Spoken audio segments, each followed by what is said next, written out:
R.A. Kartini lahir pada tanggal 21 April 1879 di kota Jepara dengan nama lengkap Raden Ajeng Kartini Djoyo Adiningrat.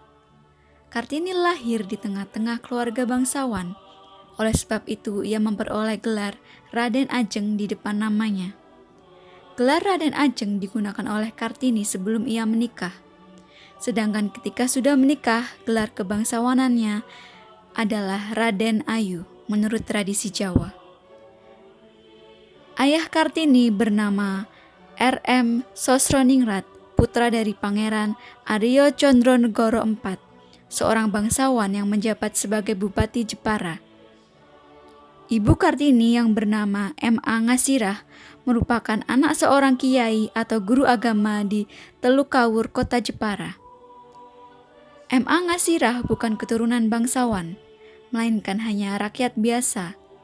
Oleh karena itu, menurut peraturan kolonial Belanda, mengharuskan seorang bupati harus menikah dengan bangsawan juga.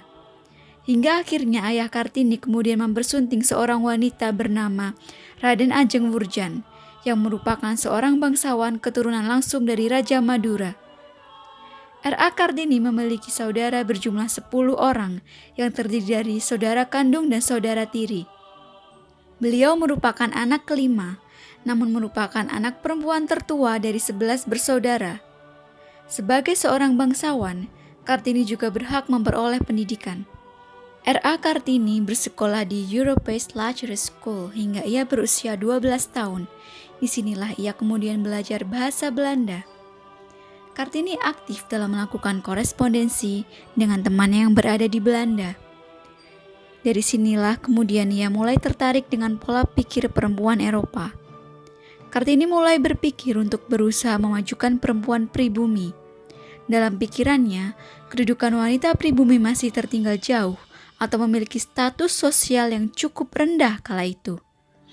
R.A. Kartini banyak membaca surat kabar atau majalah-majalah kebudayaan Eropa yang menjadi langganannya yang berbahasa Belanda.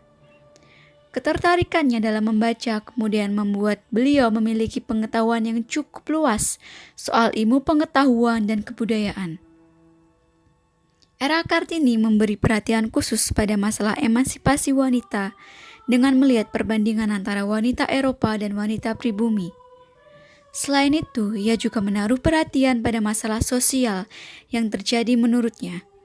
Seorang wanita perlu memperoleh persamaan, kebebasan, otonomi, serta kesetaraan hukum. Surat-surat yang Kartini tulis lebih banyak berupa keluhan-keluhan mengenai kondisi wanita pribumi. Ia melihat contoh kebudayaan Jawa yang ketika itu lebih banyak menghambat kemajuan dari perempuan pribumi. Ia juga mengungkapkan dalam tulisannya bahwa ada banyak kendala yang dihadapi perempuan pribumi, khususnya di Jawa, agar bisa lebih maju. Ia menuliskan penderitaan perempuan di Jawa seperti harus dipingit, tidak bebas dalam menuntut ilmu atau belajar, serta adanya adat yang mengekang kebebasan perempuan.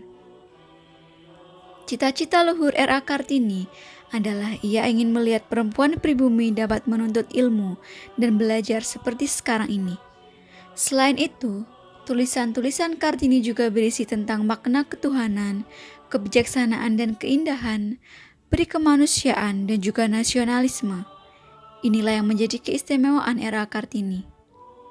Kartini juga menyinggung tentang agama. Misalnya ia mempertanyakan mengapa laki-laki dapat berpoligami dan mengapa kitab suci itu harus dibaca dan dihafal tanpa perlu kewajiban untuk memahaminya. Teman wanita Belandanya, Rosa Abendanon dan Estelle Zeehandelaar juga mendukung pemikiran-pemikiran yang diungkapkan oleh R.A. Kartini.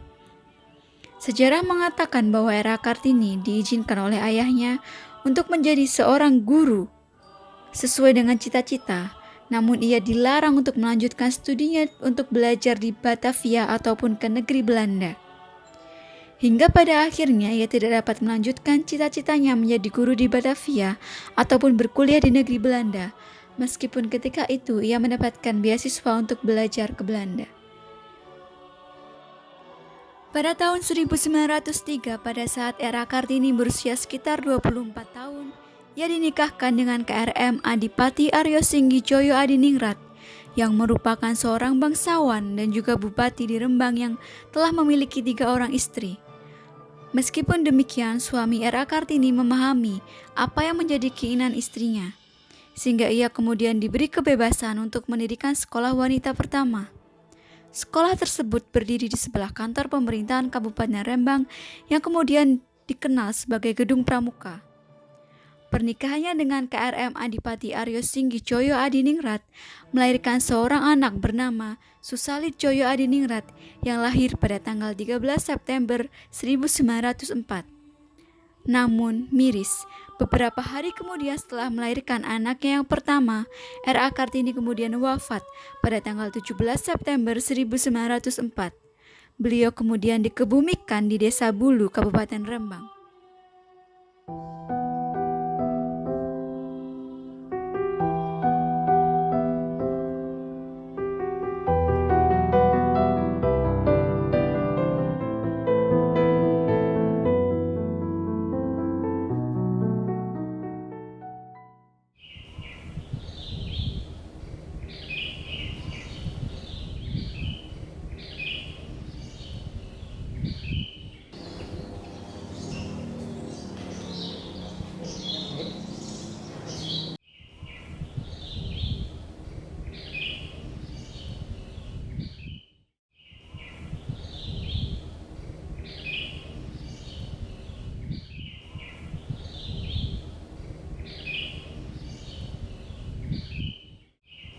Pak.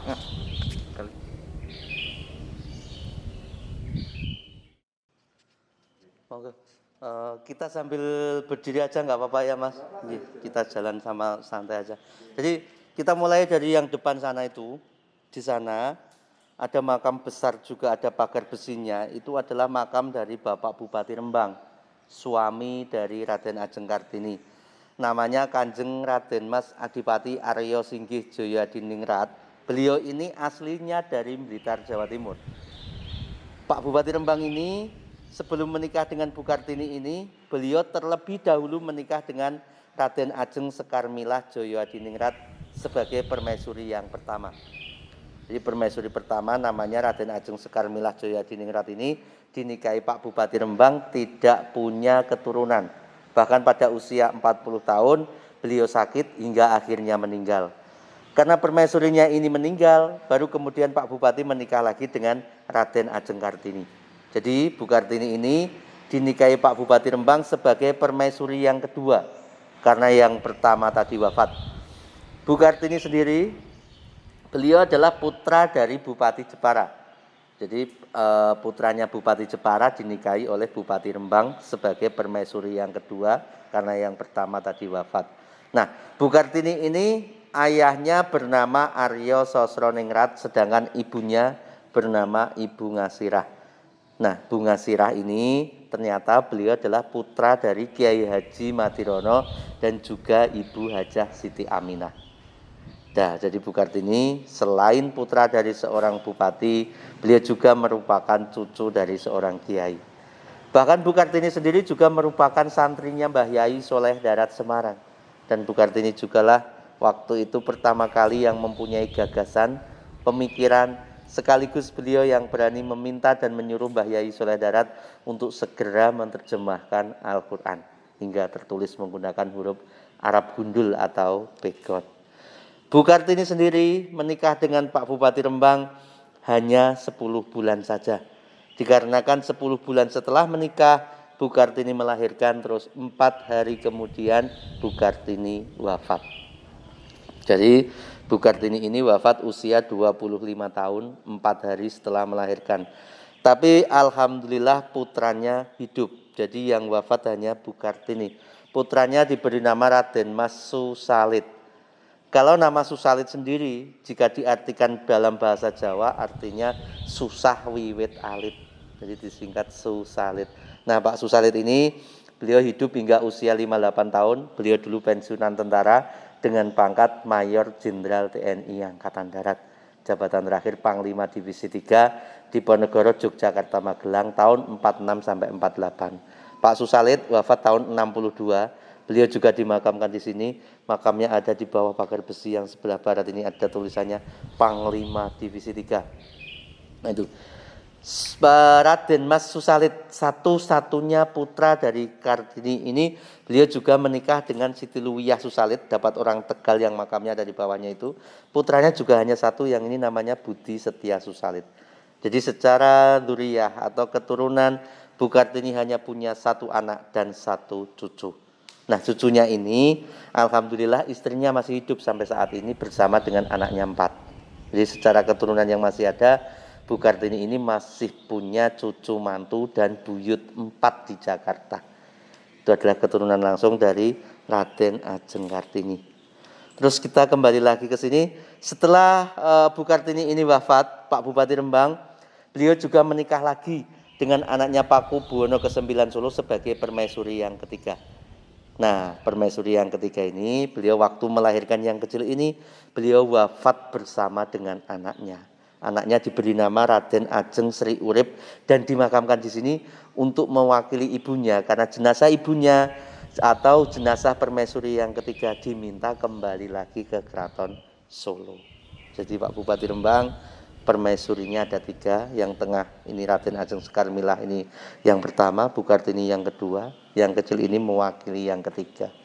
Sedangkan untuk makam yang banyak ini adalah makam anak cucu Pak Bupati Rembang, tapi dari istri selir-selirnya. Karena selain permaisuri 3 yang saya ceritakan, beliau Pak Bupati Rembang juga punya selir 4. Ini jadi total istrinya kalau dijadikan satu semua ada 7, dengan anak kurang lebih ada sekitar 13.